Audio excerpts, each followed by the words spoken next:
অনেকে বলবে গৌর গোবিন্দ কেন গোড়া হবে না?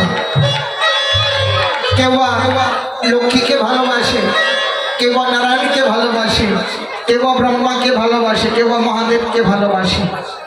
কিন্তু বাবা যতই কিছু বলেন না কেন, ব্রহ্মাদেব লক্ষ্মী নারায়ণ যাকে ভালোবাসেন না কেন, গোড়া হচ্ছে আমার একমাত্র গৌর গোবিন্দ।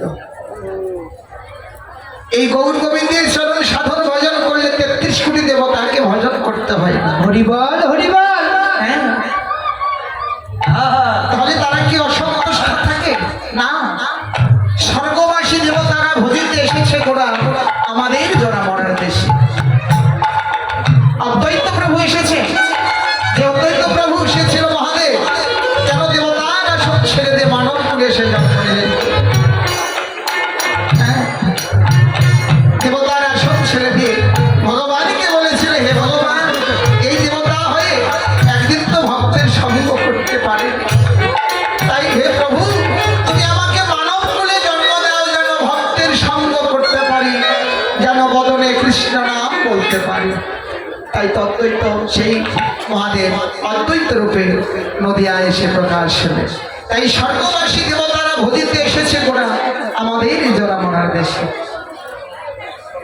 তাহলে এখন একটু বৃন্দাবনে যেতে হলে একটু রাধা নামের ধ্বনি করে যেতে হয়, কেননা বৃন্দাবনে স্থান হচ্ছে রাধারানী, শ্রীমতী রাধারানীর স্থান। তো যার যেখানে স্থান, তার যদি ধ্বনি না হয় তাহলে অবশ্য মন তো খারাপ হবারই কথা, তাই না? তাই এবার রাধা নামের ধ্বনি দিয়ে বৃন্দাবনে যাবো। সবাই একটু উলুধ্বনি জয় ধ্বনি দিবেন। রাধা রাধে, সবাই একটু উলুধ্বনি জয় ধ্বনি দিবেন। যারা চুপ করে থাকবে মনে করবো তারা অহংকার।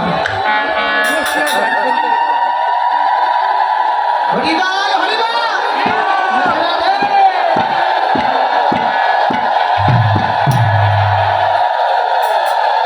রাধে রাধে বলো না, চলো বৃন্দাবন ধাম। সবাই বলবেন, চলো রাধে রাধে বলো না, চলো বৃন্দাবন ধাম। চলো রাধে রাধে বলো না, চলো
তুমি কিন্তু হলো সে ভয় না সে বাবু